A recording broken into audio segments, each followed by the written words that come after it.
The rumor in New York was that the city's it girl had a ring she never took off. What no one knew was that it was a cheap trinket I'd bought from a street vendor 5 years ago. And yet, Chloe had worn it for 5 whole years. That is, until Caleb showed up. She took off my simple ring and replaced it with a stainless steel one he gave her. In that moment, I resolved to end this 3-way mess and finally agreed to the marriage my family had arranged. I made the call. Mom, I've made my decision. I'm coming back to marry the darling of the DC elite. My mother's voice came through the line. Ethan, you've finally seen the light. But if you're not ready, I won't force you. Are you sure you don't want to think it over? No, I'm sure. I'm ready to come home and marry her, I said evenly, setting down my teacup and exhaling slowly. My mother pressed, and Chloe? What's your plan for her? I'm going to divorce her. Just give me a month to wrap things up here, and then I'll be back. A bitter smile touched my lips as I finished. Hanging up, I looked up at the lawyer sitting across from me. The lawyer slid a document across the table.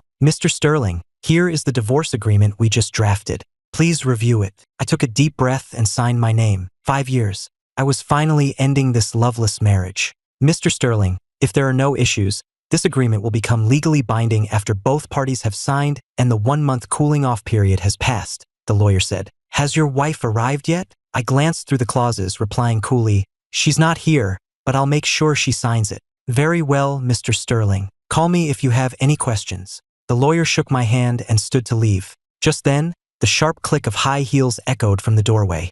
A stunningly beautiful woman walked in, tall, with delicate features and porcelain skin. It was my legal wife, Chloe. What surprised me even more was the person following beside her. Caleb grinned and waved at me. Hey, Ethan. I stared at his phony smile and said coldly, I don't recall inviting you. Caleb froze for a second before putting on a wounded expression. Ethan, did I do something to make you unhappy? I frowned. All right, cut the act. That routine might work on Chloe, but it's useless on me. With that, I picked up my tea and turned to face the window, done with his charade. Chloe's brow furrowed at the sight. Ethan, she snapped, you're a grown man. Why are you always picking on Caleb? What has he ever done to you? Then she turned to Caleb, her voice softening. Don't worry, I'm here. Caleb then played the part of the understanding friend. Chloe, don't be mad at Ethan. He's probably just having a bad day. Don't let me come between you two. His insincere words made my stomach turn. Chloe asked impatiently, so, what did you call me here for?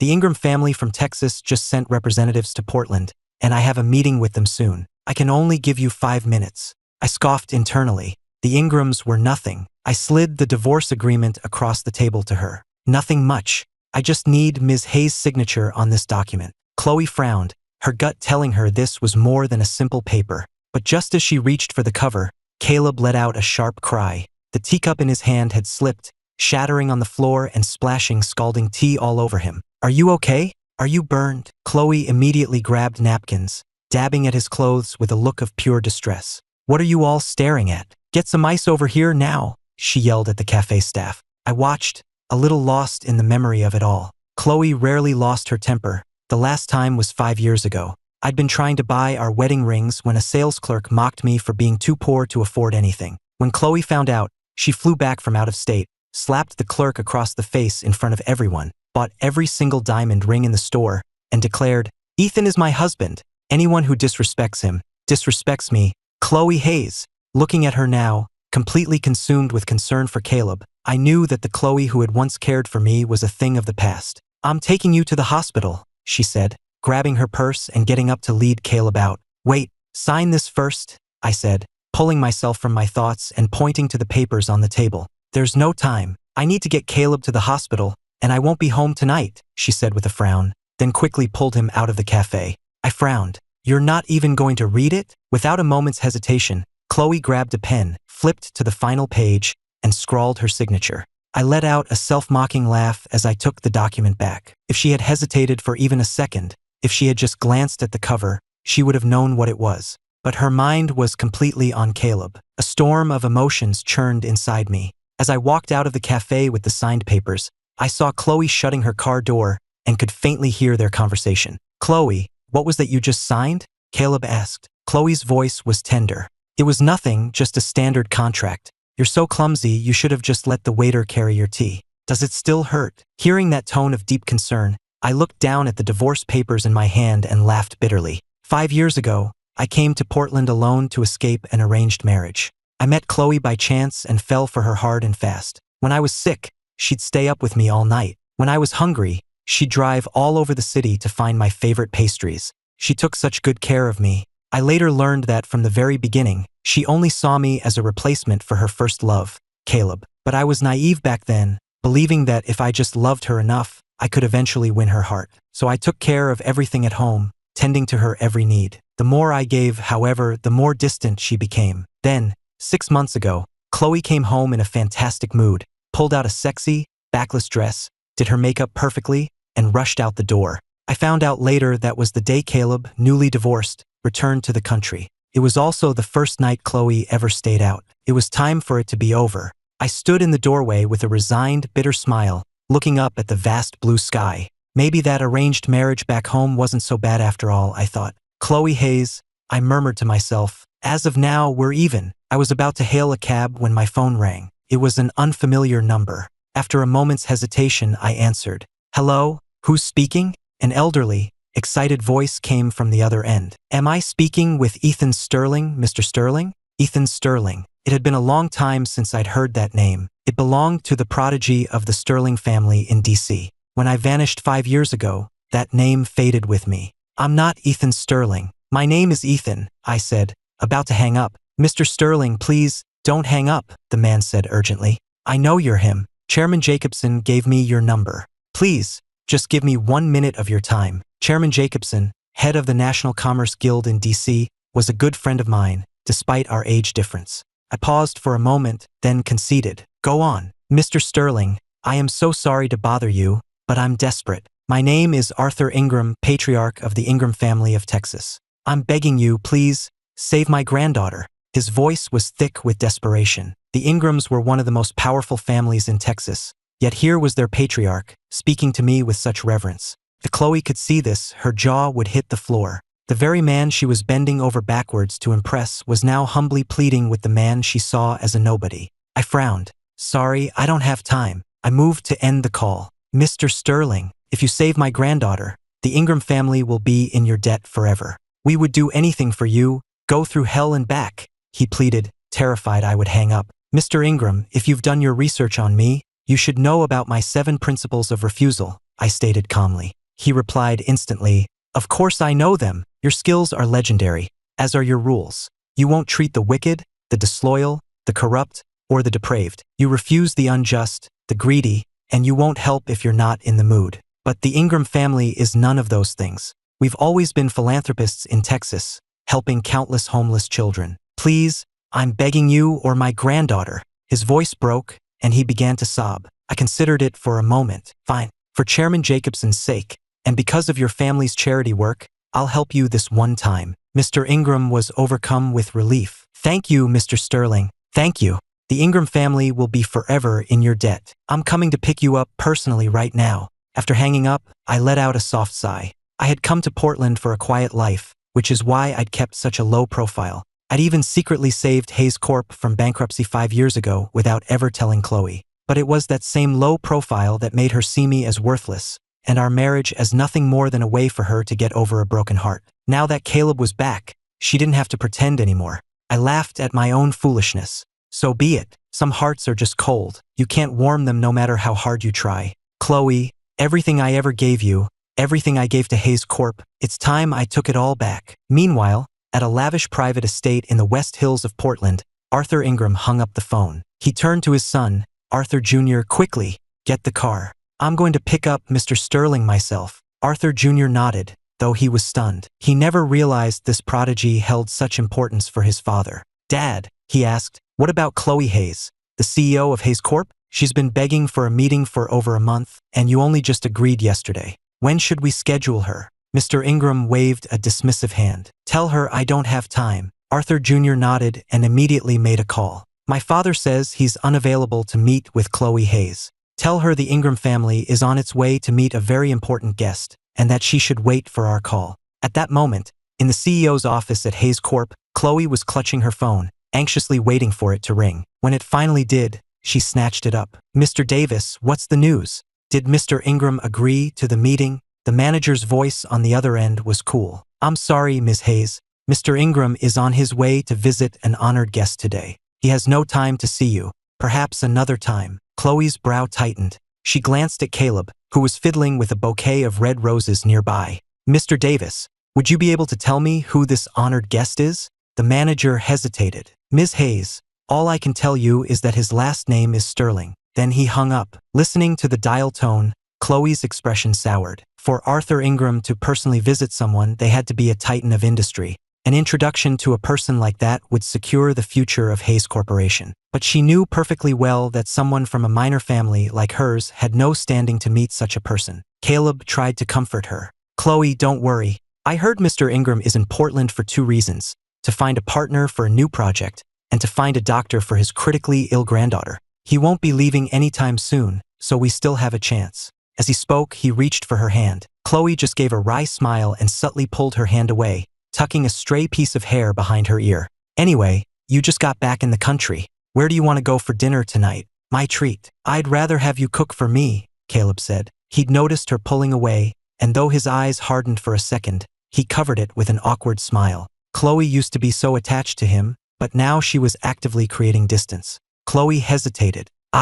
It's okay if you don't have time, Caleb said, his voice laced with disappointment. We can just go out. Seeing his expression, her own softened with affection. No, I have time. Let's go. We'll go to my place. Caleb pulled Chloe over to the floor-to-ceiling window and snapped a selfie of them, which he immediately posted to Facebook. What was that for? Chloe asked, confused. Just capturing all the great moments we share, of course, Caleb said with a smile. As Chloe headed down to the parking garage to get the car, he sent me an iMessage. Go like my new Facebook post. Before I could even reply, another message came through. Ethan, my bad. That was meant for someone else. Don't get the wrong idea. Chloe and I were just taking a picture. I had just gotten back to the house I shared with Chloe when I saw the iMessages and frowned. I opened Caleb's Facebook page. In the photo, his arm was around Chloe's shoulder, and they were making a heart shape with their hands, looking for all the world like a happy couple. I let out a cold laugh. Caleb was obviously doing this on purpose, trying to get under my skin. The old me might have gotten angry, but now I just didn't care. I nonchalantly liked the post and even left a comment. The flowers in the background look great. All the best to you both. I put my phone down, sank into the living room sofa, and let out a long sigh. This house, our marital home, was one Chloe and I had bought together 5 years ago. Our wedding portrait still hung on the wall. Now, the sight of it was jarring, almost mocking. Her smile in the photo was so forced, so mechanical. Yet for 3 years of our marriage, I had never even noticed. Since we were practically strangers now, keeping that picture up just felt sickening. Without a second thought, I took the portrait off the wall, carried it outside, and tossed it in the trash. Ethan, what are you doing? Chloe had just pulled up and saw me at the curb. The frame looked familiar to her. Just taking out the trash, I said calmly. She walked over, curious to see what I'd thrown out, but was interrupted by Caleb getting out of the passenger seat. What's going on? Then, pretending he'd only just noticed me, he said, Oh, Ethan, you're home. What are you doing here? I asked, frowning as I looked him over. Ethan, you're not telling me I'm not welcome, are you? Caleb said, turning to Chloe with a hurt look. Forgetting about the trash, Chloe said defensively. What right does he have to make you feel unwelcome? This is my house. I laughed mockingly, looking from the pouting Caleb to the Chloe defending him. So you're saying I should be the one to leave? The air grew thick with tension. Chloe's face hardened. Ethan, what is that supposed to mean? Do you have to make a scene and ruin everything for everyone? I just brought Caleb over for dinner. Don't make it into something it's not. I laughed at myself. So you're cooking for him personally? Chloe paused, then said after a moment, Caleb just got back. I don't trust the food from restaurants. Fine. No need for excuses. Like you said, it's just dinner. I'm not that petty, I said with a faint smile, walking back into the house without a backward glance. My words left Chloe speechless. Watching me walk away, she suddenly felt like she was looking at a stranger. The man she knew had always bent to her every whim. Caleb put on a guilty face. Chloe, this is all my fault. Maybe I should just go, so Ethan doesn't get upset. It's fine. Ignore him. Let's go inside, Chloe said with a smile, though privately she thought I was being incredibly petty. Why couldn't I just accept Caleb as a friend? The moment she walked into the living room, Chloe noticed the empty space on the wall. She turned to me, where I sat on the sofa reading a file, and demanded, Where is our wedding portrait? It was an eyesore and taking up space. I put it away, I replied, my voice flat and cold. Chloe flew into a rage. Ethan, what is wrong with you?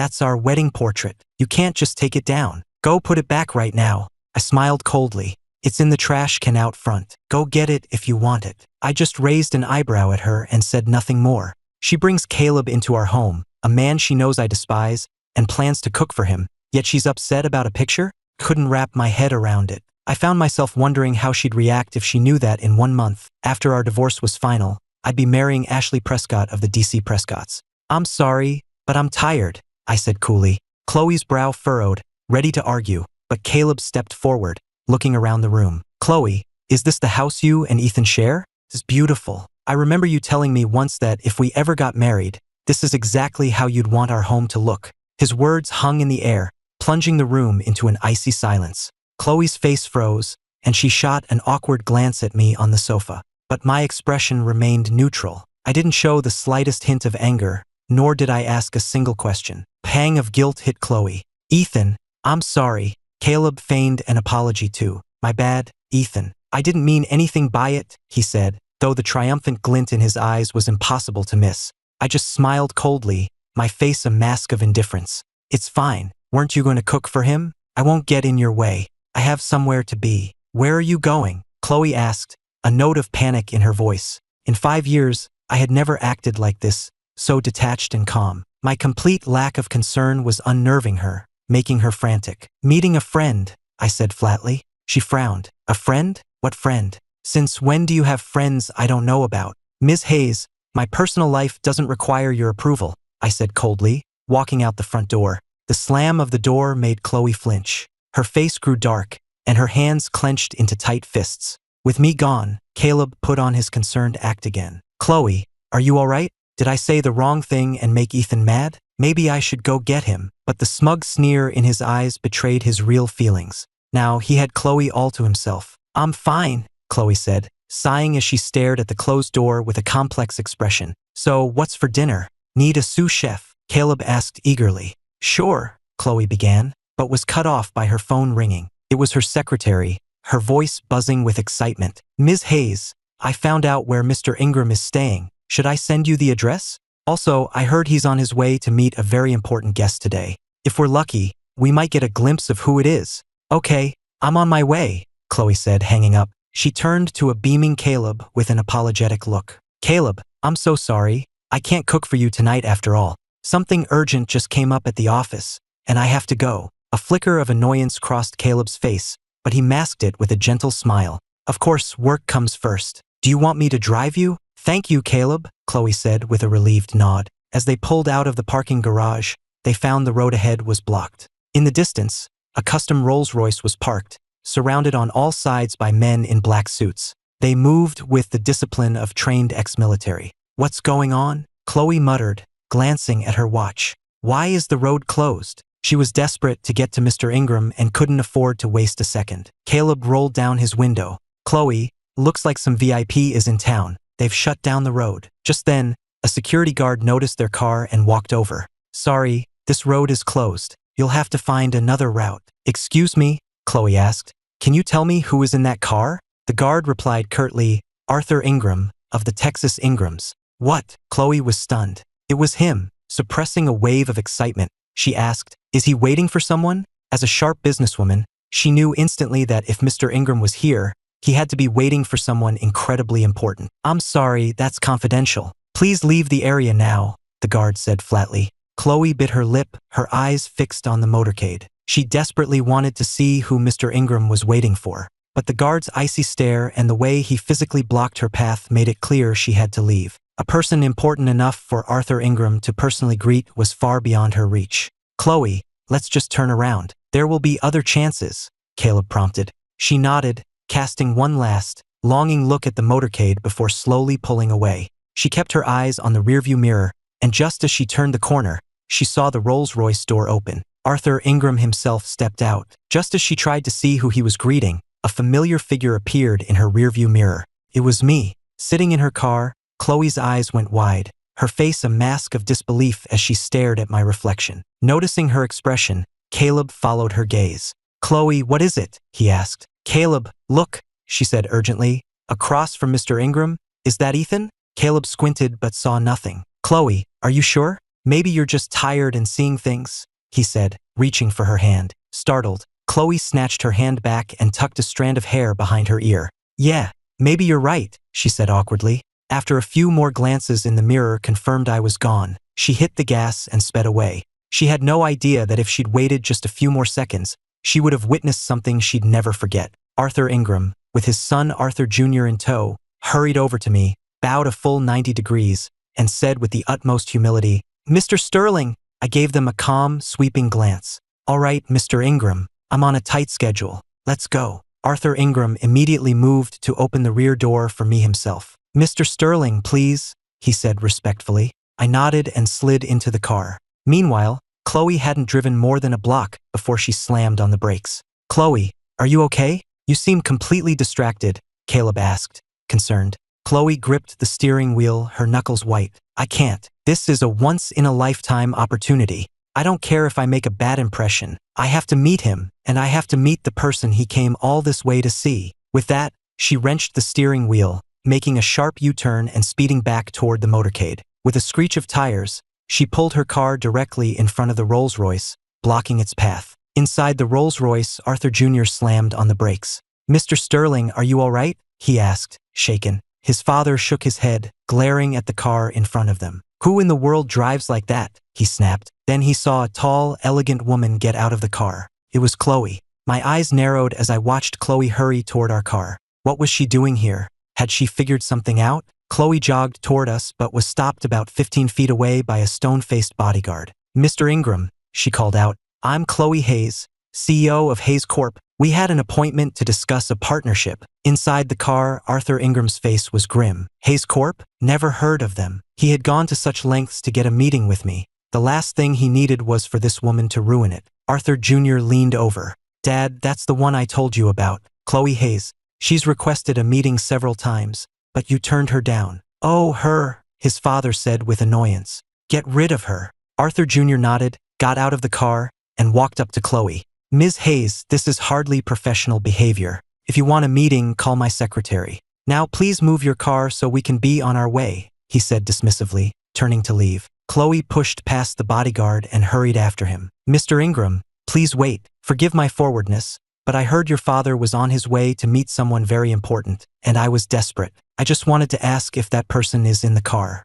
Could I possibly have a moment of their time? If not, could I at least leave my card?" Hayes Corp was on the brink of collapse. She didn't have time to wait. Arthur Jr. stared at her, annoyed. "You're well informed, Miss Hayes. Yes, my father just picked up our guest. But whether he wants to meet you or take your card is entirely up to him." "Then could you please ask for me?" she begged. Arthur Jr. sized her up. The rumors were true. She was one of the most beautiful women in Portland's business scene. He was used to people fawning over him, but she was the first to be so bold. He decided to give her a shot. "Fine, but this is the only time." He walked back to the rear of the car and spoke through the partially open window. "Mr. Sterling, the CEO of Hayes Corp would like a moment of your time. If not, shall I take her card?" I sat in the back, watching the anxious Chloe and Caleb, who was now dabbing her forehead with a tissue. "No," I said coldly. "Let's go." Arthur Jr. nodded and turned back to Chloe. "I'm sorry. Mr. Sterling declines to meet you and does not want your card." Chloe flinched.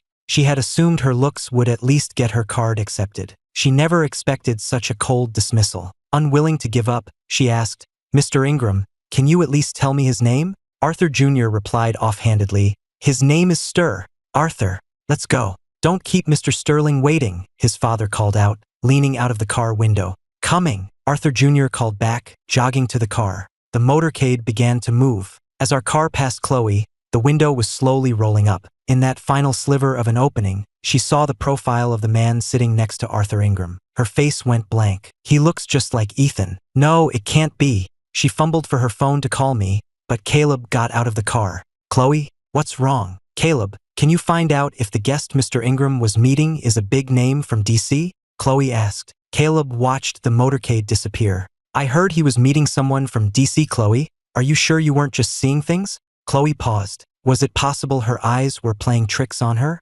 After a few more checks in the mirror confirmed I wasn't there, she started the car again. Half an hour later, we arrived at the Ingram estate. I looked at the young woman lying in the bed. She couldn't have been more than 21, her face as white as a sheet. She wore a white lace nightgown that exposed her shoulders and fell to her knees. Even unconscious and with colorless lips, she had an ethereal quality about her. A group of doctors in white coats stood by the bed, their faces grim, murmuring amongst themselves and shaking their heads. "Dad, Arthur, you're finally back." A beautiful woman in her 30s, her eyes red from crying, rushed toward them. It was the girl's mother, Laura Ingram. "These useless doctors can't even figure out what's wrong with Haley. Mr. Ingram, we're truly sorry, but we've done everything we can," a young, statuesque female doctor said apologetically. "Your granddaughter's condition is incredibly complex. Even our most advanced diagnostic tools can't find the cause." Arthur Ingram's face was a thundercloud. "That's enough. All of you can leave now.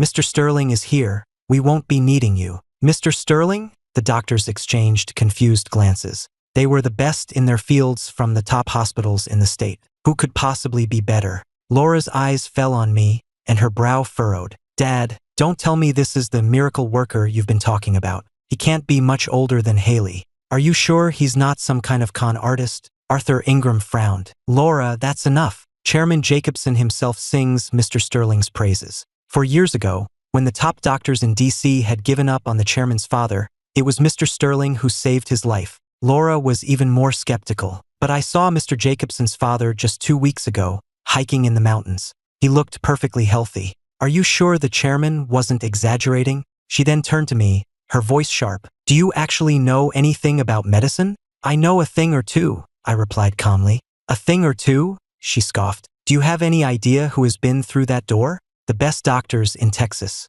They couldn't do anything for her. What makes you think you can?" "Laura, that is enough," her father-in-law snapped. "You don't understand. Great knowledge begins with humility. When Mr. Sterling says he knows a thing or two, he is being modest. Now apologize to him at once." "But Dad, he's too young. What could he possibly know? What if he makes things worse for Haley?" Laura argued. Mr. Ingram's face grew dark. "Nonsense. Now step aside. Laura, just apologize to Mr. Sterling," her husband pleaded. "Mom, please." "Why should I?" "Not unless he can prove he's not a fraud," Laura insisted. There was no way she was letting this kid near her daughter. A small smile played on my lips. "Ma'am, are you certain you want me to prove myself?" "Absolutely," she replied, her eyes defiant. With my hands clasped behind my back, I said bluntly, "If I'm not mistaken, you and your husband haven't been intimate in nearly a year, have you?" "That's absurd," she snapped, her face flushing a deep red. "Ma'am, for the past 6 months, have you been experiencing hot flashes and a persistent dry mouth? And have you seen numerous doctors with no relief?" I slowly turned to her husband, who was also blushing. "Mr. Ingram, and has your wife been unusually irritable for the past few months?" Arthur Jr. licked his lips, unsure how to respond. I continued, "At your age, a healthy intimate life is not just for pleasure. It helps balance the body's natural energies. Long periods of abstinence can actually be detrimental to a woman's health." Laura started to protest, but her husband held her back. He nodded at me. "Thank you for your insight, Mr. Sterling. But about my daughter's condition." Though Laura still looked defiant, she was clearly stunned into silence and didn't try to stop me again. I walked to the bedside and examined the young woman, my brow furrowing. Haley Ingram wasn't sick. She'd been poisoned with a rare parasitic toxin. It was an obscure affliction, one that conventional medicine would never detect. Luckily, it was a field I had studied extensively. "Mr. Sterling, what is it? What's wrong with my granddaughter?" Mr. Ingram asked anxiously. "It's a parasitic toxin," I said gravely, my eyes fixed on the unconscious girl. "What? A parasitic toxin?" The words caused a stir among the family and the other doctors. After a moment of shocked silence, Laura scoffed. "Arthur, Dad, is this seriously your expert? A parasitic toxin? He's obviously a charlatan who's just making things up because he can't find a real diagnosis." The other doctors, led by the statuesque woman, smirked silently. Arthur Jr.'s face darkened. "Laura, that's enough. Mr. Sterling is not like that." Just then, a cold voice drifted in from the doorway, blaming it on a parasitic toxin when you can't find the real cause. How pathetic. A tall, slender woman entered the room, followed by a young man. She was striking with an air of supreme confidence. "Laura, Arthur, look who I brought." The young man, Laura's brother Leo, announced. Arthur Jr.'s face lit up. "Dr. Simmons, you made it." Dr. Simmons gave a polite nod. Leo had clearly gone to great lengths to get her here. Even the elder Mr. Ingram greeted her respectfully. "Dr. Simmons, it's an honor. I've heard a great deal about you." She offered him a brief smile before her eyes landed on me, her expression turning to one of utter contempt. "You're the one who said Miss Ingram has a parasitic toxin? Do you really expect anyone to believe such a childish fantasy?" Mr. Ingram quickly intervened. "Dr. Simmons, you misunderstand. This is Master Sterling. He is also very skilled." At the word master, Dr. Simmons's brow furrowed in disgust. What century are we in? People are still calling themselves master and peddling snake oil? There's no such thing as a parasitic toxin. I don't care who you are, but preying on a desperate family is despicable. I raised an eyebrow. "And what is your expert diagnosis, doctor?" "I reviewed her chart before I arrived," she said with absolute certainty. "Miss Ingram is in a state of shock caused by severe circulatory stasis." Laura's face lit up. "Dr. Simmons, does that mean you can cure her?" Dr. Simmons nodded confidently. "Rest assured, I was personally trained by the great Dr. Wallace in his 9-point revitalization technique. I am certain I can revive her." Laura grabbed the doctor's hands. "Oh, thank you, Dr. Simmons. Thank you." Then she shot a glare in my direction. "Arthur, I told you he was a fraud, but you wouldn't listen." Arthur Jr. frowned, his expression conflicted. Could it be true? Had Chairman Jacobson and I conspired to trick him? If so, he would make the chairman pay. I looked at Dr. Simmons and issued a cold warning. "A word of advice. Your needles will stimulate her system. If you proceed, you will only accelerate the toxin's effects. She will begin to hemorrhage internally and die on this bed." "Silence!" Dr. Simmons snapped. "Who do you think you are to slander the techniques of Dr. Wallace himself?" I just chuckled and said nothing more. She would regret her arrogance soon enough. "Dr. Simmons, please, ignore him and help my daughter," Laura pleaded. The doctor nodded, walked to the bed, and took Haley's pulse. "Don't worry, Mrs. Ingram. Her condition is manageable. With this treatment and a course of herbal remedies, she will be cured." "Thank you, doctor," Laura said gratefully. Dr. Simmons then produced a set of specialized needles from her kit and began the procedure. I watched from the side, nodding to myself. It was indeed the 9-point revitalization technique. The woman had skill, I had to admit. No wonder she was so confident. "Doctor, I'm warning you one last time," I said, frowning. "That final needle will trigger the toxin." Her brow furrowed in anger. "Humph, such theatrics," she sneered. With that, she plunged the needle in. Instantly, the girl on the bed began to convulse violently. A spray of blood erupted from her mouth, and her skin turned a waxy, deathly yellow. The sight sent a chill through the room. The Ingram family was drenched in a cold sweat, and even Dr. Simmons's face had gone white as a sheet. Arthur Jr. was the first to speak. "Doctor, what's happening to my daughter?" Dr. Simmons, now soaked in sweat, looked utterly lost. "I don't understand. Mr. Ingram, I'll try another needle." She picked one up with a trembling hand, but couldn't bring herself to use it, terrified of what might happen. "Doctor, what are you waiting for? Do something," Arthur Jr. yelled. Dr. Simmons, pale and sweating, just shook her head. "I can't. Mr. Ingram, there's nothing more I can do. She's in critical condition. You should prepare for the worst." The family was horrified. Laura was completely stunned, muttering to herself, "Hemorrhaging, dying on the bed. It's exactly what he said would happen. Could she really have been poisoned? Then go and apologize to Master Sterling now," the elder Ingram roared at his son. Arthur Jr., completely panicked, finally snapped out of his stupor and turned toward me. Dr. Simmons tried to block his path. "Mr. Ingram, you can't possibly believe him. He's a fraud." "Silence!" Arthur Jr. roared, his eyes blazing with fury. "Dr. Simmons, the proof is right in front of us. If my daughter dies today, I swear to you, I don't care who your mentor is, you will not leave this room alive." Terrified, Dr. Simmons stumbled backward, no longer daring to interfere. Arthur Jr. fell to his knees before me. "Mr. Sterling, my wife and I were wrong. Please, I'm begging you, save my daughter." Laura knelt beside him, sobbing. "Mr. Sterling, I was wrong. Please, forgive my ignorance." The elder Mr. Ingram simply clasped his hands together, his eyes pleading. "Mr. Sterling, please get up," I said with a slight frown. "I gave your father my word, and I won't go back on it." However what?" Arthur Jr. scrambled closer on his knees. "Mr. Sterling, whatever it is, I'll do it. I'll do anything to save my daughter." I shook my head and helped him to his feet. "You misunderstand. To save your daughter, I need cinnabar, and I need it within 30 minutes. Any longer, and even if I save her, she'll suffer permanent damage."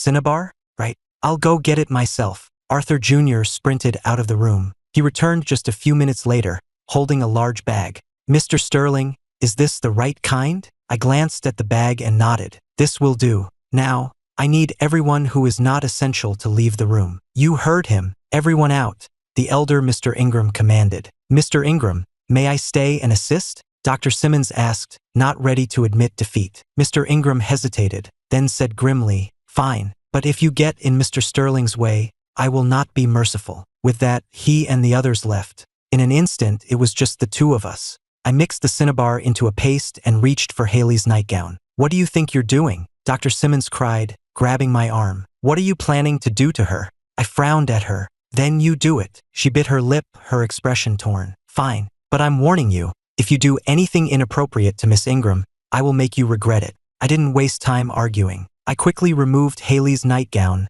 revealing her slender form. Taking a deep breath, I dipped my finger into the cinnabar paste and began to paint an intricate symbol on her skin. Her skin was as smooth and flawless as silk. As I completed the symbol, a thin black line began to surface on her chest, writhing like a worm beneath her skin. Dr. Simmons, who had been so skeptical, stared in disbelief. What is that? Is that really a parasite? I spread more of the paste on my palm and began to press down on Haley's chest, slowly forcing the black line upward. Scalpel, I said. Dr. Simmons quickly handed it to me. I made a small, precise incision just below Haley's collarbone. A jet of black blood shot from the wound, followed by a black, worm-like creature, desperately trying to escape. When Dr. Simmons saw the foot-long parasite, she screamed and collapsed to the floor in terror. What's wrong? Hearing the scream, Arthur Jr. and Leo burst into the room. They froze at the sight before them, me holding a scalpel, with one hand on a completely unclothed Haley. Laura's eyes widened in horror. Mr. Sterling, what have you done to my daughter? She shrieked. Leo gritted his teeth. You bastard! You used her illness as an excuse to assault her. Arthur Jr.'s face was a mask of fury. That was his daughter. Mr. Sterling, he said, his voice dangerously low. You had better have a very good explanation for this. I ignored their accusations. This was the critical moment. The parasite was exposed, but the slightest mistake would send it retreating back into her body, and then all would be lost. With a flick of my wrist, I used the tip of the scalpel to hook the parasite and pull it free from her body. The moment the foot-long creature hit the floor, it began writhing and crawling frantically toward Dr. Simmons. Already on the floor, she let out another terrified shriek. A dark patch spread on her clothes. She had wet herself in fear. Just as the creature was about to reach her, I grabbed a handful of the remaining cinnabar and threw it. With a sickening hiss, the black parasite dissolved into a pool of viscous fluid right before their eyes. Everyone in the room gasped.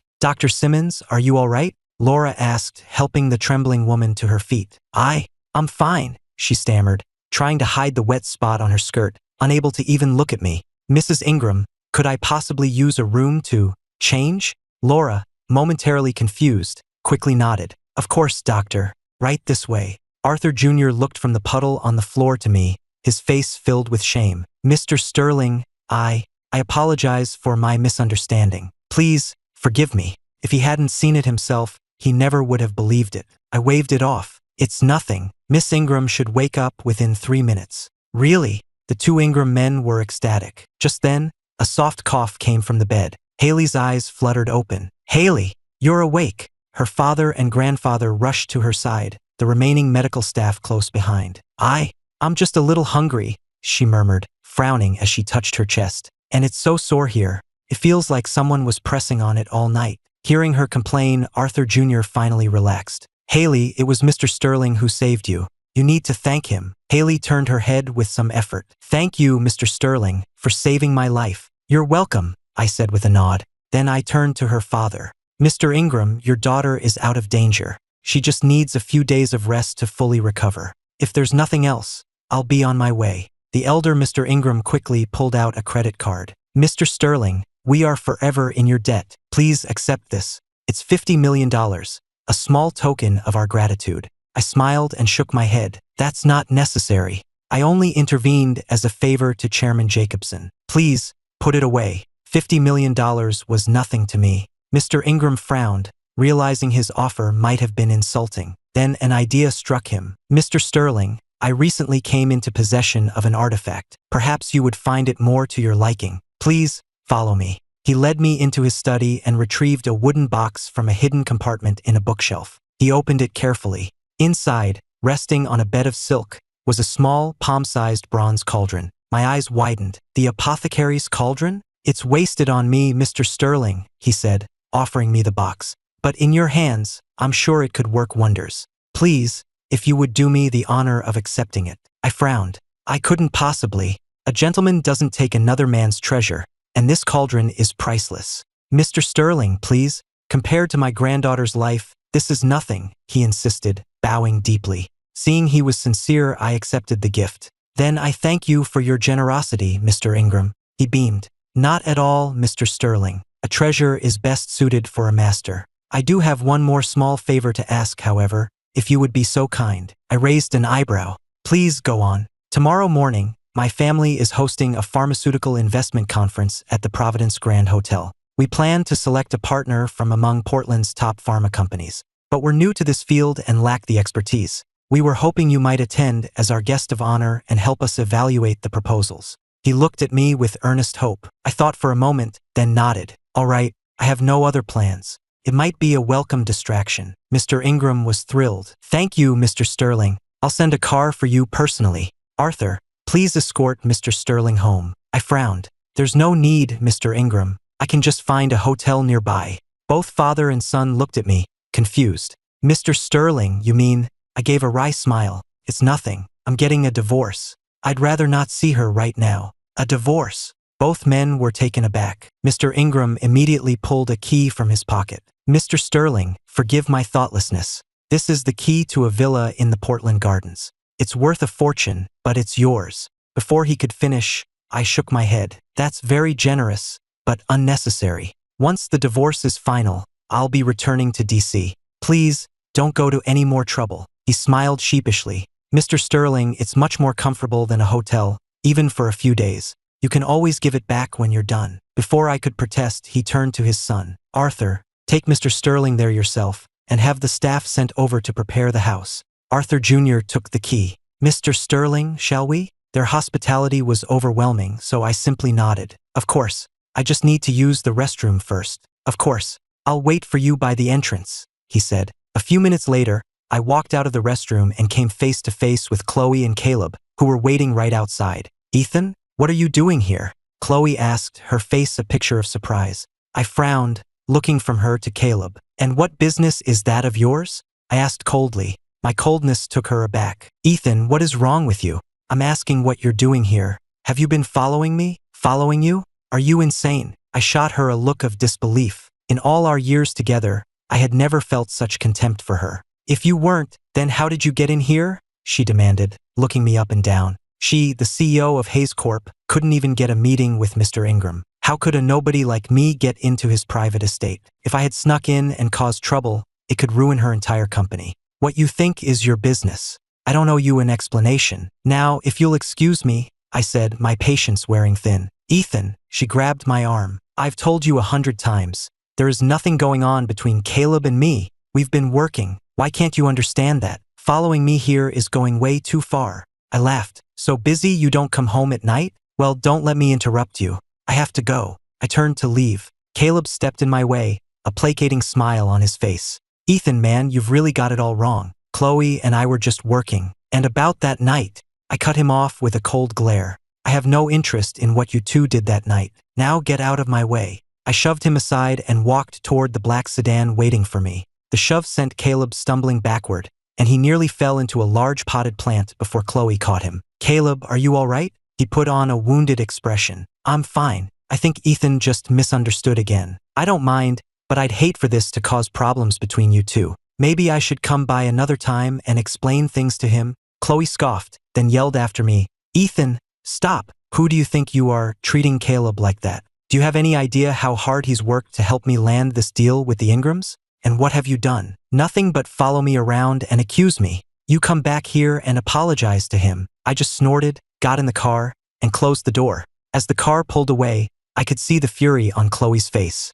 All she'd done was have a few dinners, see a few movies with him. They were childhood friends. Did I really have to be so possessive? Seeing her anger, Caleb sighed. Chloe, Don't be too hard on Ethan. He probably heard about the company's troubles and came here trying to help, just in his own clumsy way. But if he offended Mr. Ingram, all our hard work could be for nothing. He sighed again, feigning disappointment. Don't, Chloe snapped, her face pale with rage, her fists clenched. If he were half the man you are, he wouldn't have done something so stupid. She was just so tired. It was bad enough that I was no help to her, but now I was actively making things worse. She had no idea how their marriage could possibly survive. As Chloe's mind raced, Caleb's phone rang. He looked at the screen and his face lit up. It's Mr. Davis.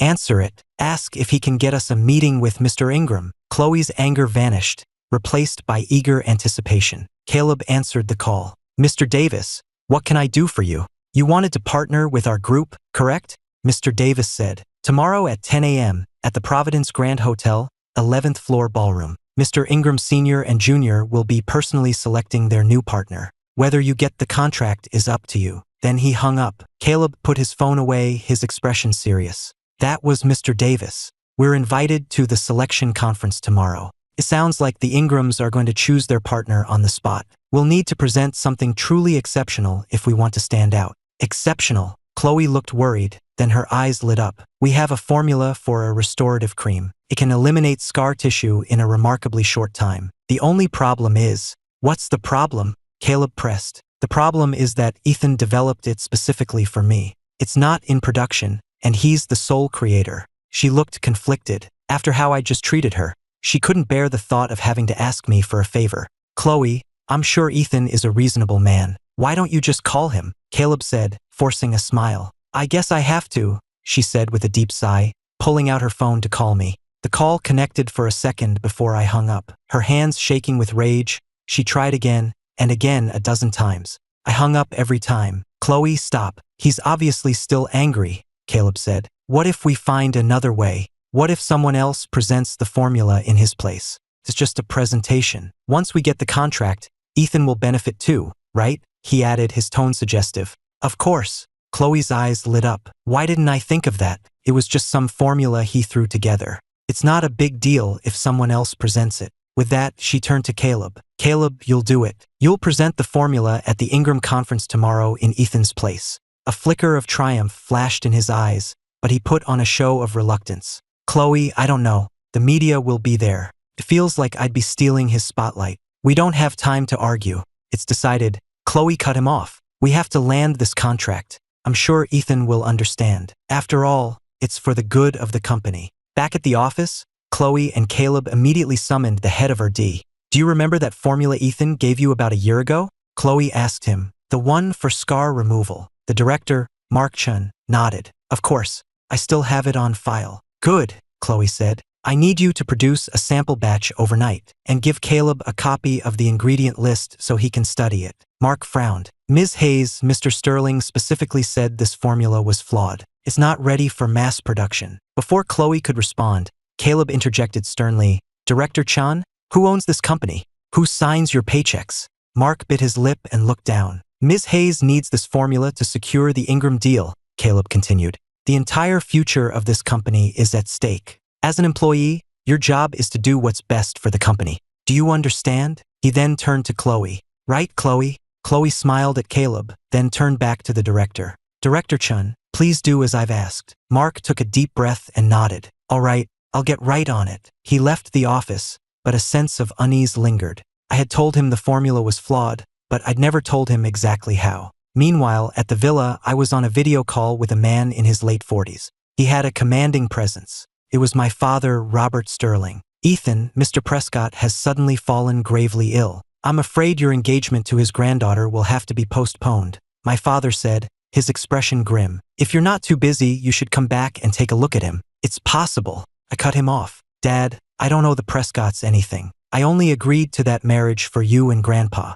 Why should I drop everything and fly across the country to treat him? My father knew my temper, so he didn't push it. Fine, then don't. So, when are you coming home? In a month, maybe a month and a half, I said, my mind elsewhere. Why so long? It's not because of that woman, is it? He asked, his voice laced with disapproval. Her? I laughed. I wouldn't waste another month of my life on her. Don't ask what it is. Just take care of Mom for me. I've got another call coming in. I have to go. I hung up and saw the new call was from Mark Chin. I answered. What is it? Mr. Sterling, he began, his voice respectful. Do you remember that scar removal formula you developed for Ms. Hayes last year, after she hurt her ankle? I remember. Why? I asked. Well, Ms. Hayes just ordered me to produce a sample batch and she said. He then proceeded to tell me everything about Chloe and Caleb's plan. I smiled. It's fine, Mark. Do as they say. I have a plan to deal with this. I can assure you that cream will never make it to market. That's a relief. Sorry to bother you, Mr. Sterling, he said, and then hung up. I put my phone down and was about to head to the kitchen for a snack when it rang again. The caller ID read Olivia Reed. I frowned. She was Chloe's best friend and the CEO of Reed Pharmaceuticals. Years ago, she and Chloe had both been interested in me, but I had chosen Chloe. Since the wedding, we'd barely spoken. After a moment's hesitation, I answered. I was beginning to think you were screening my calls, a melodious voice said from the other end. Get to the point, Olivia. I'm starving, I said, frowning. The treatment for Haley Ingram had taken a lot out of me, and I was famished. Perfect. I'm hungry too. Why don't we grab dinner together? She suggested. No, I said flatly. When Olivia was pursuing me all those years ago, she'd been relentless. I had no desire to get entangled with her again. I heard you're getting a divorce. Still keeping the world at arm's length? She asked, a hint of annoyance in her voice. How did you know about that? I asked, surprised. I have my ways, she said coyly. Never mind. I'm hanging up, I said, ready to end the call. Wait, she said quickly. Let me send you something. It might change your mind. A second later, a photo appeared on my screen. I opened it, frowning. It was Chloe and Caleb walking hand in hand on a beach. The timestamp was from 3 years ago. But 3 years ago, Chloe was supposed to be pursuing me. So, pretty shocking, right? And I have plenty more where that came from. Have dinner with me and I'll tell you everything, Olivia said. A coldness settled in my eyes. I exhaled slowly. Fine, you picked the time and place. 7 p.m. private room 1 at the Providence. Don't be late, she said cheerfully, then hung up. Half an hour later, I walked into the private room. It had been 3 years, and Olivia had grown even more stunning. She wore a floral dress that clung to her curves. A dazzling smile spread across her face when she saw me. Ethan, it's been too long. I offered a polite hand. Olivia, who had clearly been expecting a hug, looked momentarily disappointed but took my hand and shook it. Have a seat. Order whatever you like, she said, handing me a menu. I ordered a few of my usual favorites, took a sip of water, and got straight to the point. You wanted to see me about the Ingram partnership, I assume? She was taken aback by my directness. Others might not know you, Ethan, but I do. With your skills, coming up with a winning formula or two would be easy. I heard about Chloe's ankle injury last year. Without your help, she would have been scarred for life. So, even though we hadn't spoken in 3 years,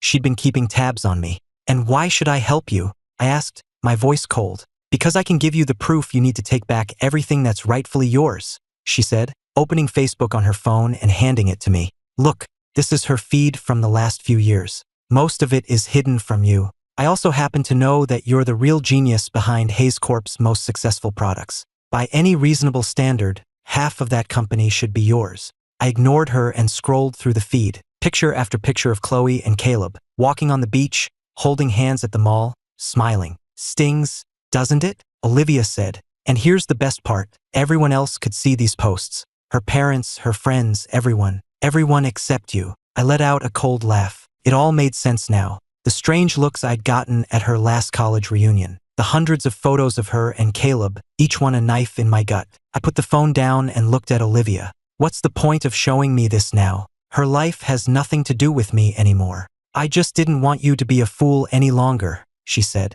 Ethan, if you give my company a formula as good as the ones you gave Hayes Corp, I'll give you a 70% cut of the profits. Seeing that the photos hadn't provoked the reaction she'd expected, she laid her cards on the table. Any other man would have been in a blind rage. I just laughed. To be my partner, Olivia, the Reed family simply isn't qualified. I stood up and walked toward the door. Then I stopped. However, I can give you a formula for a new hypertension drug. You'll only have 1 night to prepare it. Whether you succeed is up to you. I scribbled the formula on a napkin, tossed it on the table, and walked out. Ethan, wait!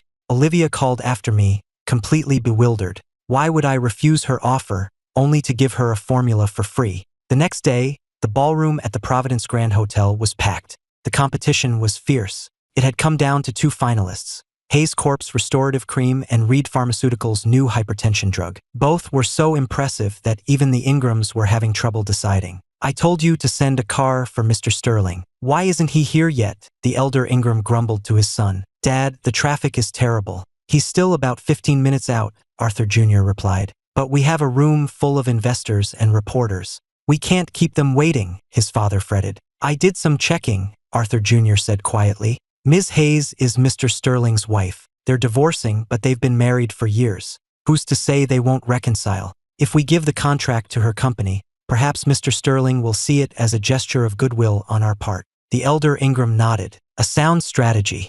You make the announcement. Arthur Jr. stood up. While the submission from Reed Pharmaceuticals was impressive, after careful deliberation, we have decided to award the contract to Hayes Corp. In the audience, Chloe and Caleb were ecstatic. And now, please welcome to the stage the developer of this incredible new product, Mr. Caleb Vance, and the CEO of Hayes Corp., Ms. Chloe Hayes, for the official signing. Arthur Jr. announced. Thank you, Mr. Ingram, for this incredible honor, Caleb said, his body trembling with excitement as he stood at the podium. Just then, a voice cut through the applause from the back of the room. Mr. Ingram, I object to this partnership. I slowly walked into the hall. Mr. Sterling? Both Ingrams looked at me, stunned. Had they miscalculated? Had I never wanted the contract to go to Chloe's company? Had they just made a terrible mistake? In the spotlight, Caleb's face fell the moment he saw me. Of all the times I could have shown up, it had to be now. He was nervous, but not panicked. He had been sure I would never do anything to publicly humiliate Chloe,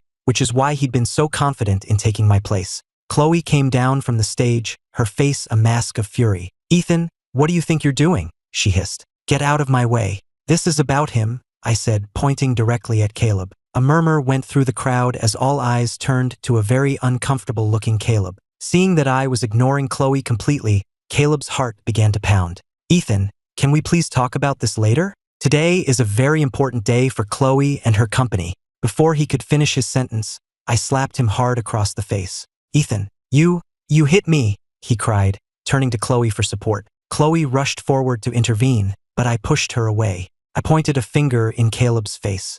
Who gave you the right to pass off my work as your own? I yelled. The room erupted in chaos. What is going on? I heard this Ethan guy was just a freeloader. Did he really develop this cream? If this is true, this is going to be huge. Hearing the whispers, Chloe's face burned with humiliation. She grabbed my arm. Ethan, please, stop this, she whispered frantically. We can talk about this at home. Please don't embarrass Caleb and me like this. Not here. Get off me. I snapped, shaking her hand off. I walked right up to Caleb. Caleb, I'm warning you. What you're doing is intellectual property theft. It's a crime. Now, either you tell everyone here the truth, or I will have you arrested. The color drained from Caleb's face. He stared at me, his breathing ragged. Ethan, I know you feel like a failure and you want to prove something to Chloe, but you can't force me to lie for you.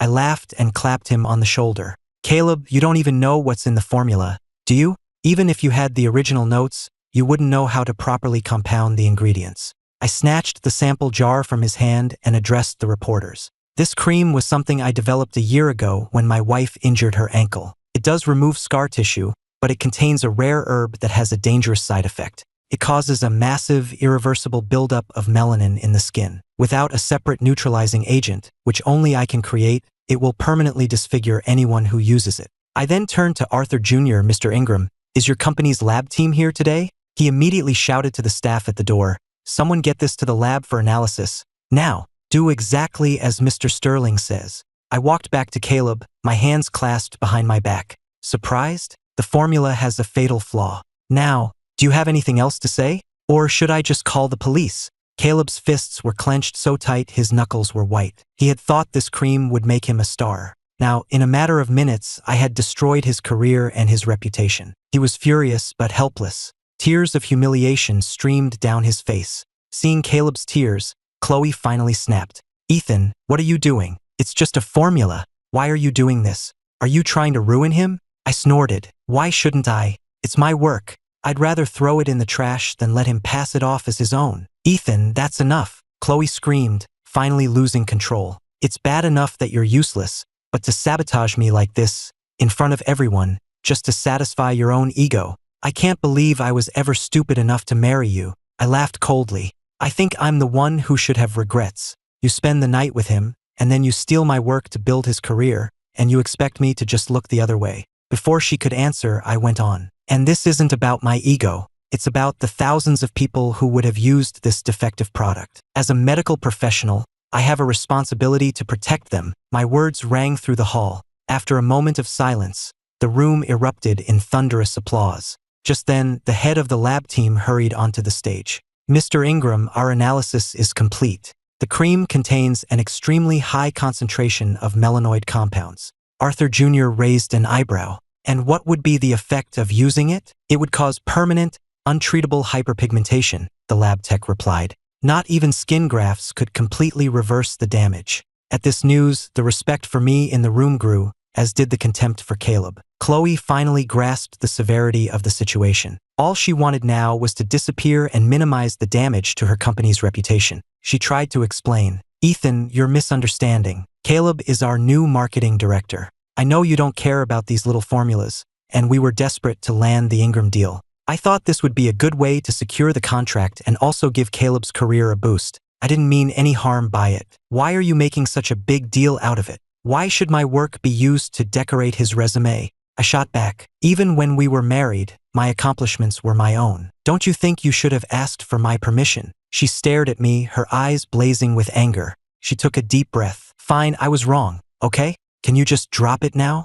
It's just one formula. It's not worth all this. I laughed coldly. Just one formula? 2 years ago, when your company was about to go under, who gave you the 5 formulas that saved it? Every single one of your best-selling products came from me, and you still think this is just about one formula. The audience stared at me, stunned. Hayes Corp's 6 flagship drugs were all groundbreaking treatments for previously untreatable conditions. Any one of them would have been a crowning achievement for any other company. Ethan, I'm begging you. Let's just go home and talk about this, she pleaded, on the verge of tears. You don't have to beg. In fact, I'd prefer you didn't, I said, giving her no quarter. She had crossed a line when she gave my work to him. I ignored her warning glare and turned back to Caleb. I'll give you one chance. Get on your knees in front of all these cameras and apologize to the public. Do that and I'll consider not pressing charges. Otherwise, you're going to prison. Caleb trembled. Ethan, I know I was wrong. I'm sorry, okay?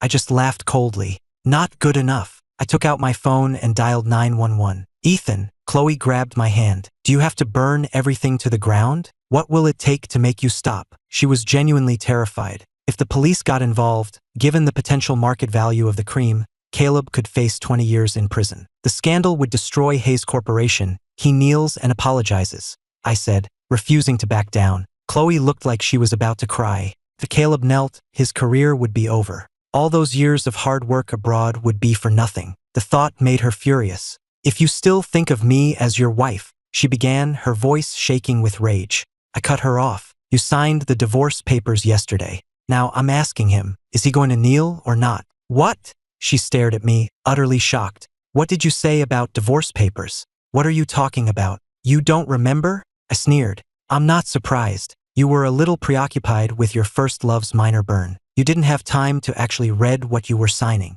The memory of the cafe finally came back to her. She remembered wondering what the document was. It had never crossed her mind that it could be a divorce agreement. I glanced at the stunned Chloe, then raised the microphone. Ladies and gentlemen, I'm not the one who abandoned this marriage. She is the one who has been doting on her first love, Caleb, even making him a director at her company. She is the one who has been staying out all night, and now, she is using my life's work to advance his career. Tell me, what man would tolerate that? The crowd turned to look at Chloe and Caleb with a mixture of shock and disgust. Ethan, you've gone too far, Chloe yelled, livid. She couldn't believe I saw her actions as something so sordid. She had only been trying to resolve her past feelings for Caleb so that she could finally move on and have a better life with me. Burning with shame and fury, Chloe lost all control. She raised her hand and swung at my face. A sharp crack echoed through the hall. But it wasn't my face that was hit, it was hers. As everyone watched in stunned silence, I caught her wrist and slapped her back. Her left cheek immediately began to swell, and a trickle of blood ran from the corner of her mouth. Who do you think you are? I said, my voice ice cold. Even my own grandfather has never laid a hand on me, and you dare to strike me? She was completely stunned. The man who had always catered to her every whim had just hit her in front of hundreds of people. I answered her unspoken question with another slap. Do you believe me now? I sneered. The guests stared, speechless.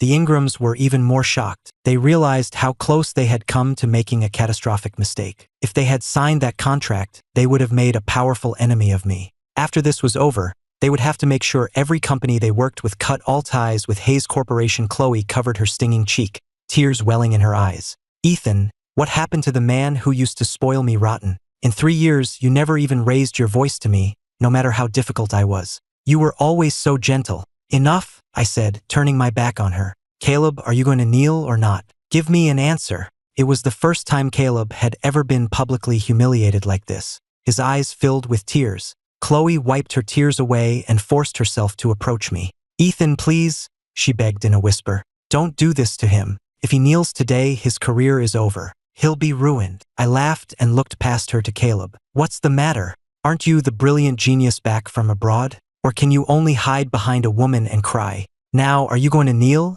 or not? Chloe took a deep breath, trying to remain calm. Ethan, please just let it go. Caleb just got back. He's just starting to build his career. I cut her off. Chloe, I was willing to let a lot of things slide, but you have finally, truly angered me. I picked up the microphone and pointed it at her. You remember the 5 formulas I gave you 2 years ago? And the one for the cardiac drug last summer? I am now officially revoking your license to produce all 6 of those products. You will cease production immediately and return the patents to me within 1 week. If you fail to do so, you'll be hearing from my lawyers. I then turned to the audience. I know many of you here have business dealings with Hayes Corporation. I am officially announcing that I am reclaiming the patents for all 6 of my formulas currently licensed to them. Any company that continues to distribute these products will be held liable for patent infringement. Consider yourselves warned. Chloe stared at me, utterly dumbfounded. She had never imagined I would actually take back the formulas. Ethan, do you have any idea what you're saying? She stammered, true panic in her eyes. Without those 6 drugs, Hayes Corp had nothing. Are you deaf or just stupid?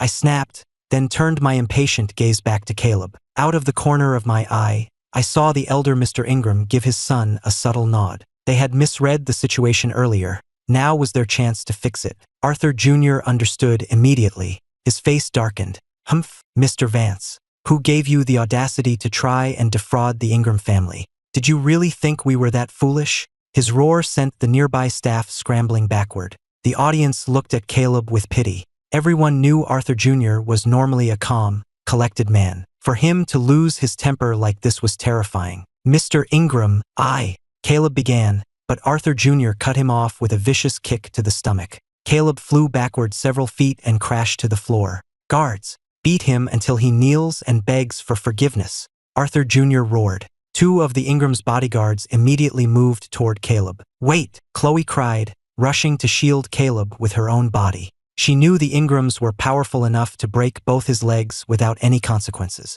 It was better for him to submit now than be beaten half to death. Caleb, just do it. Stop fighting and just apologize, she pleaded. Chloe, what are you saying? He stared at her aghast. You want me to get on my knees, in front of all these cameras, and admit I stole something from that loser? Do you have any idea what that will do to me? My career will be over. He was sure that if she just stood her ground, even threatened to make a scene, they could get out of this without him having to kneel. Caleb, look around you, she sighed. Even the Ingrams are on his side. You can't win this fight. Fine, I'll kneel, he snarled, his eyes burning with hatred and humiliation. He got to his feet, then dropped to his knees in front of the cameras. I'm sorry, he yelled, banging his head on the floor. I was wrong. I shouldn't have passed off someone else's work as my own, especially without knowing the side effects. I, Caleb Vance, apologize to you all. He slammed his forehead against the stage 3 times. He would remember this humiliation for the rest of his life. One day he would make me pay for it 100 times over.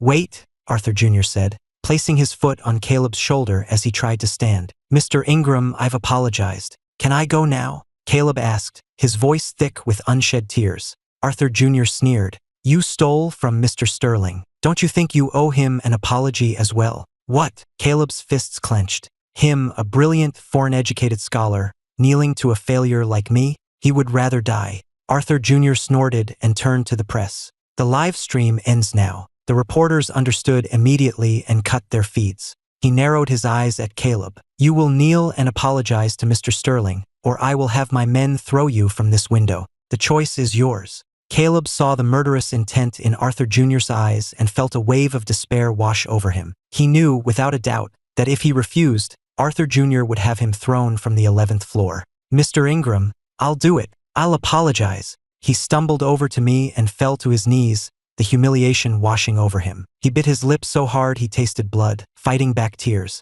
He banged his head on the floor 3 times, but the words wouldn't come out. Arthur Jr. slapped him across the face. "Are you mute?" I said. "Apologize to Mr. Sterling." Caleb covered his face as the tears finally broke free. He took a few shuddering breaths, his eyes locked on mine, and choked out, "Ethan, I'm sorry." I waved a dismissive hand. "Get out. I don't want to look at you. You heard him. Get out," Arthur Jr. added, kicking Caleb off the stage. Chloe's face was a mask of horror. The golden image she'd had of Caleb was shattering before her eyes. She couldn't bear to watch anymore. Covering her face, she fled the room. If she had known it would end like this, she never would have let Caleb take my place. She was angry, yes, but more than that, she was terrified. If I really took back those 6 formulas, Hayes Corp would be ruined. But she still couldn't understand why I had changed so drastically. It was just one formula. Yes, she had spent time with Caleb, gone for walks on the beach, but that was just to get closure on her past. She had never wanted a divorce.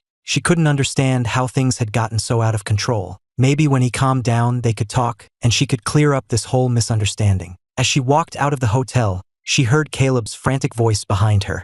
"Chloe, wait." She stopped and turned, her expression unreadable as he caught up to her. "Chloe, I'm so sorry," he said, his face a mask of misery. "I never thought this would happen. I was only trying to help you. Ethan just has it out for me, but he shouldn't have." He stopped mid-sentence when he saw the admiration in her eyes fading. He quickly changed his tune. "Chloe, don't get me wrong. I don't blame Ethan. It's just such a shame. We were so close to landing that contract." Chloe shook her head, as if to clear it. "Just stop, Caleb. This is between me and Ethan. You should go. I need to be alone." "Where are you going?" "Let me come with you," he said, his voice full of concern, as if the humiliation of the last hour had never happened. "Chloe, please don't fight with Ethan because of me. I'm fine, really. A little embarrassment is nothing if it's for you," he added. "Just go home, Caleb." "I'm tired," she said, cutting him off. Without another word, she got in her car and drove away. As he watched her taillights disappear, Caleb's face twisted into a mask of pure hatred.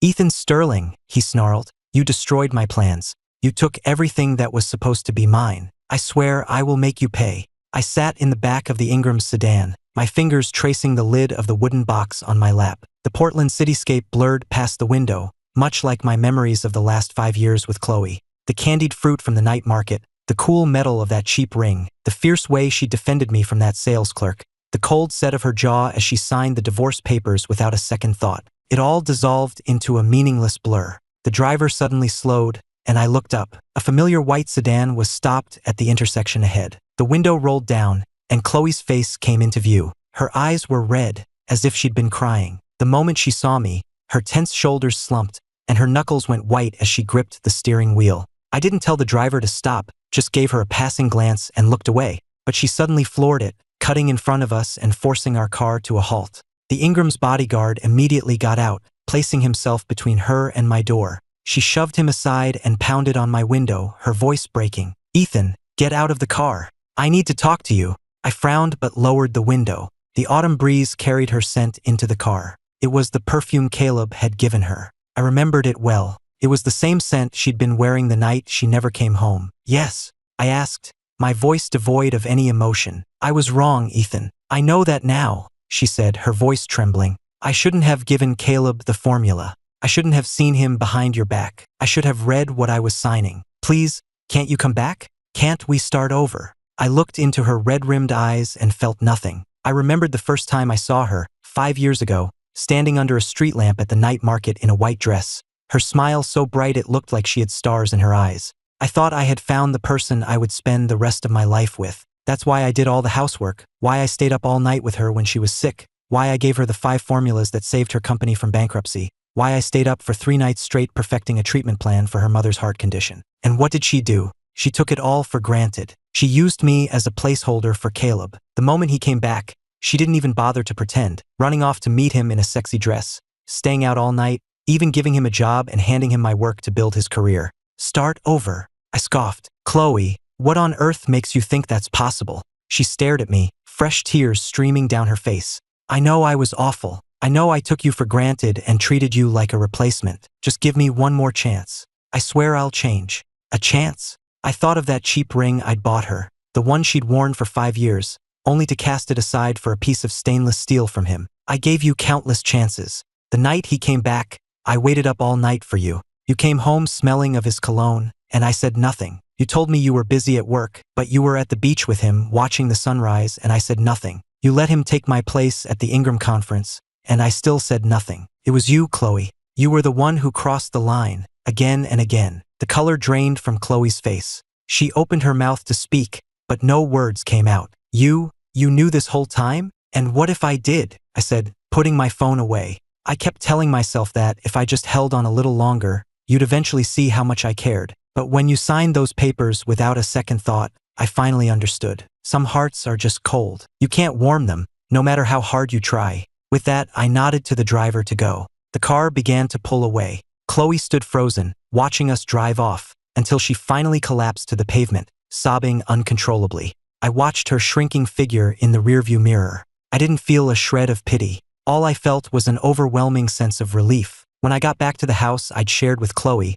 I opened the door to find the living room in shambles. Caleb was slumped on the sofa, a bottle of red wine in his hand, with several other empty bottles scattered on the floor. He shot to his feet the moment he saw me, his eyes filled with venom. Ethan, you've destroyed everything. Chloe won't even speak to me, and Hayes Corp is finished. Are you happy now? I frowned and ignored him, heading for the stairs. Caleb lunged at me, grabbing my arm. Who do you think you are? You're only powerful because of your family. Without the Sterlings, you'd be nothing. I wrenched my arm free. Whether I have a family backing me is none of your business. You stole my work. You were always going to face the consequences. Consequences? Caleb sneered. Haven't I paid enough? I was beaten by the Ingram's thugs, dragged through the mud by the press, and now Chloe won't even look at me. This is all your fault. As he spoke, he grabbed a wine bottle from the table and hurled it at my head. I dodged just in time, and it shattered against the wall, showering the floor with broken glass. Looking at his contorted, hateful face, I found the whole situation pathetic. He still had no idea what he'd done wrong, blaming everyone but himself for his downfall. I pulled out my phone and dialed security for the gated community. There's an intruder causing a disturbance at my house. I need him removed. The color drained from Caleb's face when he heard me on the phone. He stumbled backward, pointing a trembling finger at me. This isn't over. I'll get you for this. Then he turned and fled, leaving his jacket behind. I watched his pathetic figure disappear, shaking my head. Then I started to pack. I had no intention of staying in this house any longer. A place once filled with memories of Chloe and me now felt like nothing but a monument to irony. I packed my clothes into a suitcase, then picked up the cheap street vendor ring. I'd fished it out of the trash after I left the cafe that day. The metal was already starting to tarnish, its shine gone, just like my relationship with Chloe. I slipped the ring into my pocket and glanced one last time at the empty space on the wall where our wedding portrait used to hang. With that, I grabbed my suitcase, walked out of the house, and never looked back. The villa the Ingrams provided in the Portland Gardens was enormous and impeccably decorated, but it felt cold and sterile. I placed the apothecary's cauldron on a shelf in the study and took out the jade pendant Mr. Ingram had given me. It was smooth and warm to the touch, covered in intricate carvings that spoke of its immense value. Mr. Ingram had told me to present it to the Reed family in D.C. if I ever needed their help. It was a clear gesture of alliance, a thank you for saving his granddaughter. That evening, my father called. Ethan, Mr. Prescott has taken a turn for the worse. If you have the time, you should come back to D.C. to see him, he said, his voice weary. The Prescotts have said that if you can cure him, they're willing to call off the engagement. I paused for a moment, then nodded. All right, I'll fly back tomorrow. It wasn't about the engagement. It was about my duty as a healer. Besides, it was time to go home. Portland had exhausted me. I needed a new beginning. The next morning, Arthur Ingram himself drove me to the airport. On the way, he handed me a folder. Mr. Sterling, these are stock transfer documents for the Ingram Group, a small token of my gratitude. You saved my granddaughter and helped my family avert a catastrophe. This is the least I can do. I took the folder and glanced inside. It was a transfer of 5% of the company's shares. With Ingram Group valued in the hundreds of billions, that 5% was worth a fortune. I pushed the folder back toward him. Mr. Ingram, this is too much. I helped Haley as a favor to Chairman Jacobson and as part of my duty as a physician. I don't require such an extravagant reward. Mr. Sterling, please, he insisted. My conscience won't be clear if you refuse. Besides, I have a feeling the Ingram family will be needing your guidance again in the future. Seeing the sincerity in his eyes, I finally accepted the documents. In that case, it would be rude to refuse. When I arrived at the airport, just as I was heading to security, I saw a familiar figure. It was Chloe. She was dressed simply in jeans and a white t-shirt, holding a thermos. When she saw me, her eyes filled with a hopeful light. Ethan, I made you some soup for your trip, she said, holding out the thermos. I looked at it and remembered a time when she would have done the same thing, running all over town for my favorite food and staying up all night to cook for me when I was sick. Back then, I thought that was happiness. Now, all I felt was a sense of distance. No, thank you, I said, shaking my head. I don't care for soup. Her hand froze in mid-air, the thermos nearly slipping from her grasp. But I thought you loved my soup. People change, I said, then turned and walked away without a backward glance. I knew that this time, I was leaving Portland for good. Everything and everyone here was now part of my past. As the plane ascended, I leaned back and closed my eyes. The image in my mind was no longer of Chloe, but of my mother's smile at our family home in D.C., of my grandfather muttering that it was time for me to take over the family business, of Chairman Jacobson telling me on the phone, "The game in D.C. is waiting for you to come back and shake things up." I thought back to 5 years ago, when I'd run off to Portland to escape my arranged marriage. I thought freedom was the most important thing in the world. But now I realized true freedom wasn't about running away. It was about having the power to shape your own destiny. When I arrived at the Sterling family estate in D.C., my mother was already waiting at the door. Her eyes welled up the moment she saw me. "Ethan, you're finally home. You must have had such a hard time in Portland all these years." I smiled and shook my head. "I was fine, Mom. I just missed you and Grandpa." My grandfather was sitting in the living room, and a relieved smile spread across his face when he saw me. "It's good to have you back. Just rest for a while. We can discuss business once you've settled in." I nodded and sat beside him, telling him about my time in Portland. I left out any mention of Chloe, saying only that I had opened a small clinic, helped a few people, and made the acquaintance of the Ingram family. My grandfather listened and nodded approvingly. "You did well. A healer's duty is to heal. Never forget that, no matter where you are." The next day, I went to the Prescott estate. Mr. Prescott was in bed, pale and breathing shallowly. The family looked at me with desperate hope. They had heard of my reputation and knew I was their last chance. I took the old man's pulse. After a moment, I spoke. "His condition is caused by severe circulatory stasis, compounded by years of exhaustion, which has led to organ dysfunction. I'll prescribe an herbal regimen, combined with daily acupuncture. He should show significant improvement within a month." A collective sigh of relief went through the family. His granddaughter, Ashley Prescott, came to my side. "Mr. Sterling, thank you," she said softly. I looked at her and nodded. "Of course, it's my duty." Over the next month, I visited the Prescott estate daily to administer the acupuncture treatments, and I often found myself talking with Ashley. She was a gentle, well-read young woman with a keen interest in medicine, and she frequently asked me questions about pharmacology. I found her company incredibly pleasant. It was a comfortable, easy feeling, a world away from the constant tension I'd felt with Chloe. As Mr. Prescott's health improved, he noticed how well Ashley and I got along. One day, he took my hand. "Ethan, my boy," he said, "I know your engagement to Ashley was an arrangement, and I wouldn't hold you to it, but I can see that she's quite fond of you. If you feel the same way, I would be honored to give you my blessing to marry her." I was taken aback and glanced at Ashley. Her face immediately flushed, and she looked down. "Grandpa, please don't say such things," she murmured. Seeing her shy reaction, a warmth spread through my chest. I thought of Chloe's betrayal of the 5 wasted years in Portland, and I realized that maybe, just maybe, a new relationship was exactly what I needed. "Mr. Prescott, I am very fond of Ashley," I said earnestly. "I would like to be with her." The old man beamed, and Ashley looked up, her eyes shining with happy surprise. 3 months later, Ashley and I were married in D.C. The wedding was a grand affair, attended by all of the city's elite. Chairman Jacobson, Arthur Ingram, and even the powerful Jones family were there to offer their congratulations. I stood on the stage in my tuxedo, holding Ashley's hand. Looking at her gentle smile, my heart was filled with a profound happiness.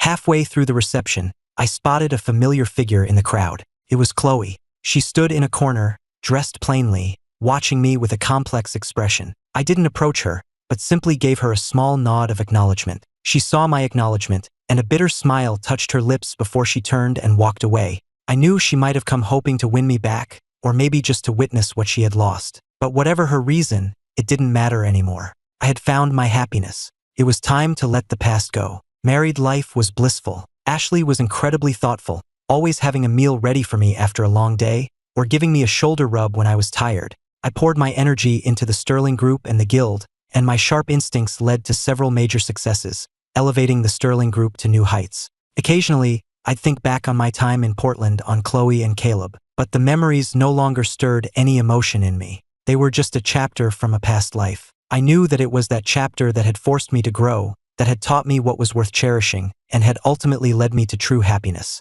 One day, Ashley and I took a trip to Portland. As we passed the house I had once shared with Chloe, she asked, "Do you want to go inside?" I shook my head and smiled. "No, the past is the past. We have this now, and it's perfect, isn't it?" Ashley nodded and squeezed my hand. We walked side by side down the streets of Portland, the warm, golden light of the setting sun washing over us. I knew with absolute certainty that my life was finally on the right path. I was finally home,